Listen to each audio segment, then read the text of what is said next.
வைரமுத்து சமரசம் பேசினாரு. என்கிட்ட ஆதாரம் இருக்கு. சீரிய பாடகி சின்மயி. என்ன நடந்தது இந்த தொகுப்புல விரிவா பார்க்கலாம் வாங்க.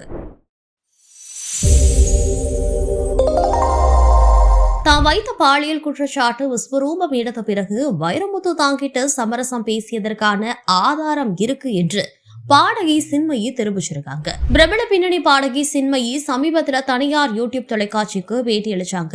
அதுல அவங்க சொல்லியிருக்கிறது, என்ன தடை விதித்தது டப்பிங் சங்கத்துல வைரமுத்துவ நான் மட்டும்தான் சொன்னேனா, என்னோட சேர்ந்து பல பெண்கள் சொன்னாங்க. 3 பேரும் வீடியோ கால்ல சொன்னோம். அவங்களுக்கு இருந்த ஆதரவு அனைத்து தரப்பிடமும் இருந்தது. வைரமுத்து என்கிட்ட சமரசம் பேசின ஆதாரம் என்கிட்ட இருக்கு. எதுவும் தப்பு பண்ணலைன்னா எதுக்கு சமரசம் பேசணும், அவர் கால் பண்ணணும், சமரசம்னா என்ன அப்படின்னு கேட்டேன். திருமணம் செஞ்சு வைப்பீங்களான்னு அவர்கிட்டயே கேட்டேன். அதற்கு மன்னிச்சிடுங்க, நான் கால் பண்ணிருக்கவே கூடாதுன்னு சொல்றாரு. ஒருத்தர் மூலமா போன் பண்ணாரு, அவரு கால் பண்ணாரு, நம்ம பேசி சமரசமா போயிடலாம், இதுக்கு மேல மீதி பெண்களோட கதையெல்லாம் சொல்ல வேணான்னு சொன்னதா சொன்னாரு.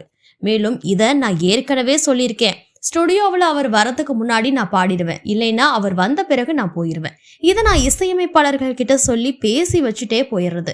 அவர் எனக்கு வரிகளை விளக்க வேண்டும் என்ற அவசியம் இல்லை, எனக்கு பார்த்து படிச்சாலே புரியும்.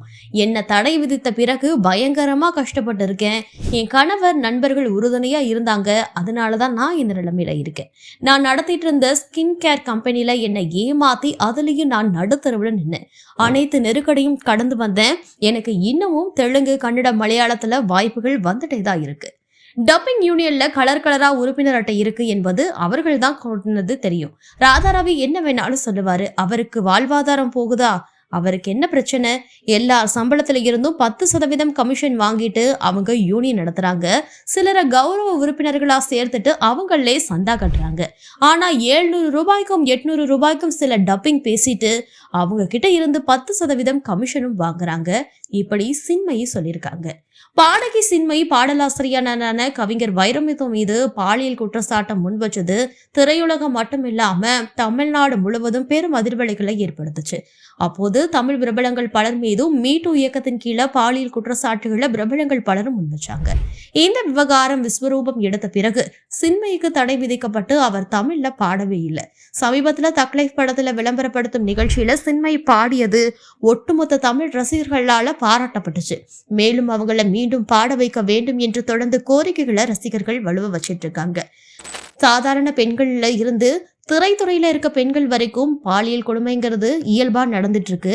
இவங்களோட பிரச்சனை அதுல உச்சகட்டம். பொறுத்திருந்து பார்க்கலாம் மீண்டும் என்ன நடக்குது என்று. நமது தமிழ் நியூஸ் சேனலில் உங்களது பொருட்களை வெறும் 500 ரூபாயில் விளம்பரம் செய்ய வேண்டுமா? தொடர்புக்கு 7806942275 தொடர்பு கொள்ளுங்கள்.